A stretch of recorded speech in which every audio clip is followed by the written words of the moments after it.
Life is such a fragile thing, and it's so short. If you look at it in terms of the suffering that's involved, it seems awfully long. But if you look at it in terms of the good you can do, it seems awfully short. Because so much of life is taken up with other activities, just keeping the body going. Finding food, clothing, shelter, medicine to take care of its needs. That consumes a huge amount of our energy right there. It's important to think about this. That's why we have that chant. Subject to aging, subject to illness, subject to death, subject to separation. It applies to all of us. Then leading up to, I'm the owner of my actions. Our actions are the only things we have to hold on to. Our own body slips away from us, friends slip away from us. And all we have left is our actions. So look to it that while you have the opportunity, you do your best. One of the traditions of the noble ones is to delight in developing and to delight in letting go, in abandoning. In other words, to delight in developing good qualities of the mind and to delight in abandoning unskillful qualities in the mind. This is the kind of activity that really has some substance to it. Because everything else you look at, it just keeps slipping away, slipping away, slipping away. There's a sutta where the Buddha talks about all the amazing things in the world, political power. No matter how big it gets, the person who's wielding that power is subject to aging, illness, and death. Even when you go up to the realms of the devas, he said there's one realm that even when the universe devolves, that particular realm is still there. But still, for the devas in there, they're subject to passing away as well. He says you reflect on these things, and it should give you a sense of dispassion, disenchantment. And realizing that there's even the point where he says that the Buddha himself teaches the way to the freedom from all these things. And even then there are people who accuse him of lying, of not telling the truth, of not having the welfare of all beings at heart. Just look at this human realm. This is the way the human realm is. You do the best you can for them. And still they attack you. Another cause for disenchantment. But it's not to get you disenchanted with the Dharma, just to reflect on the fact that where we are is we're subject to all kinds of limitations, subject to all kinds of restrictions on us, given this human birth. But we do have the opportunity to act. We have freedom of choice right here in the present moment. And what we want to do is explore that freedom, because that's the only area in our lives where there really is freedom. The body has us hemmed in on all sides. The limitations of life have us hemmed in on all other sides, but right here in the present moment there's freedom. The opening, the door to the deathless lies right here. So exploring that, that's the best use of our time. And it means developing all the good qualities of the mind that are needed in that direction. It's not just the meditation. As the Buddha says, there's generosity, there's virtue, along with the meditation, that lead us in that direction, because they develop the good qualities we need to broaden our heart through generosity, to broaden our sense of our own responsibility and the power we have through our actions by observing the precepts. Those two practices help to develop goodwill, compassion, which the Buddha said is two of the doors to the deathless right there. Because the attitudes themselves, as they get more and more unlimited in the mind, form one of the doors.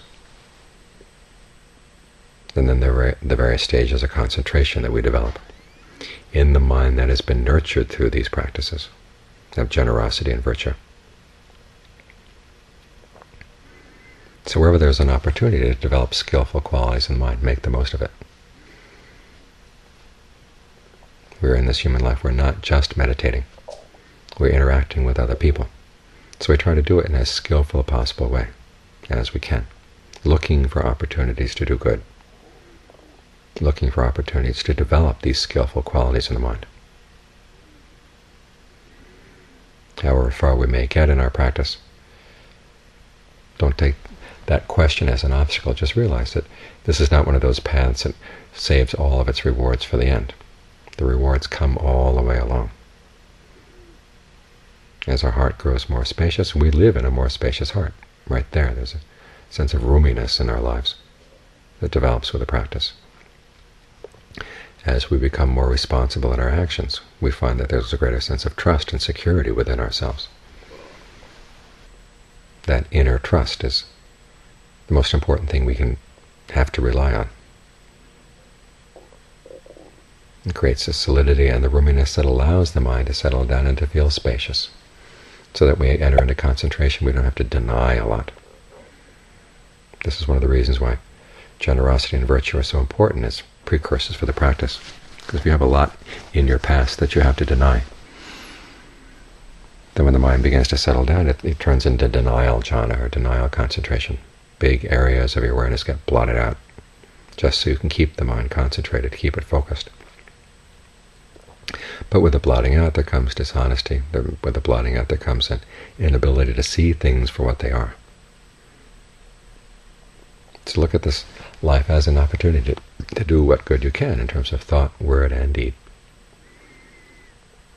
It's all part of the practice.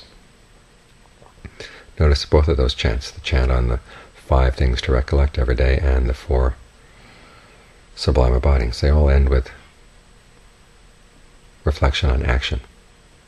We're the owners of our actions. What we experience will depend on the quality of our actions.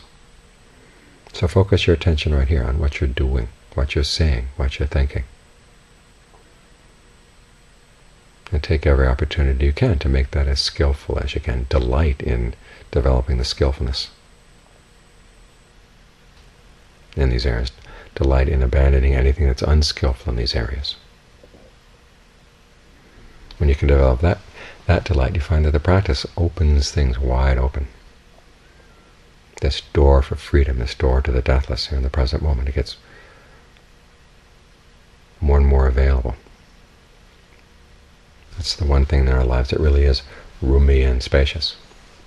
I had a dream once in which I died, and the experience of death was that the world just suddenly gets tighter and tighter, moves in, and finally you don't have any place you can wiggle at all. And you jump out. Well, what you jump out? You jump out into another world, another state of becoming. And that seems spacious to begin with. It begins to grow, and then it begins to close in on you again. The opportunities available you to get more and more narrow. And then unless you've found this door here in the present moment, that's all you do, is you just jump from one state of becoming to a next, which they keep closing in, closing in, closing in. And the only way you can resist that is by maximizing this sense of the potential for freedom here in the present moment, which starts with the freedom of your choice to do what's skillful. That's something that's always there. There may sometimes be limitations on exactly how skillful you can be in your actions and your speech, but the opportunity to choose the skillful way, the most skillful alternative available, that's always there. And it's in exploring that freedom that even larger freedoms become available. So learn to make your home here in the present moment, so that you have access to that freedom as much as possible. If the present moment is a strange place, then you just find yourself bouncing around, bouncing off different limitations, the walls that the past and the future place on you. But if you learn to feel at home